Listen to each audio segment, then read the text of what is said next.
Nagpahayag ng kanyang buong suporta si Police Brigadier General Rodrigo Maranan para sa mga komunidad na nasalanta ng bagyo at tiniyak ang tuloy-tuloy na ayuda at pagtulong sa mga apektadong pamilya. Nakatutok dyan si Patrolwoman Flora May Asares. Matapos ang paghagupit ni Bagyong Tino sa bahagi ng Cebu, agad na pinakilos ni Police Brigadier General Drico A. Maranan, Regional Director ng Pro-7, ang mga tauhan ng Police Regional Office 7 upang tumulong sa mga apektadong komunidad.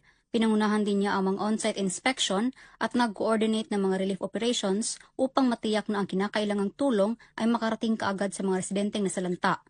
Noong Nobyembre 10 ng taong kasalukuyan, personal na binisita ni Police Brigadier General Maranan kasama si Police Colonel Abubakar Mangilin Jr., Provincial Director ng Cebu Police Provincial Office, ang Garden Blooms at Villa Azalea Subdivisions sa Barangay Kotkot, Liloan, Cebu. Dalawa sa mga lugar na lubhang naapektuhan ng bagyo.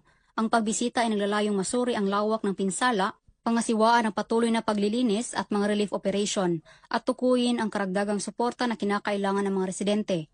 Ang mga kapulisan ng CPPO at mga kalapit na istasyon ay aktibong tumutulong sa pamamahagi ng relief goods, pamamahala ng trapiko at pagpapatrolya upang mapanatili ang kaligtasan at kaayusan sa mga evacuation at recovery sites.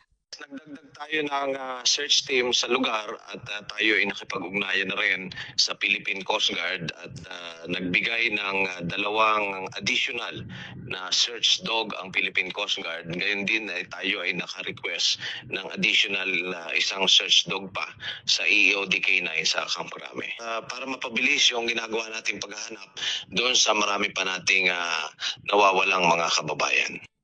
Habang nagpapatuloy ang mga pagsisikap sa pagbangon, nananatiling matatag ang Pro-7 sa pangako nitong suportahan ang pananaw ng pamahalaan sa pamamagitan ng aktibong serbisyo publiko, pagtugon sa kalamidad at pakikipagtulungan sa komunidad. Sa ilalim ng pamumuno ni Police Brigadier General Maranan, tinitiyak ng komanda ang presensya ng mga pulis sa rehiyon ay nararamdaman hindi lamang sa pamamagitan ng pagpapatupad, kundi sa pamamagitan din ng mahabagi ng paglilingkod na nakakatulong sa buhay ng mga apektado.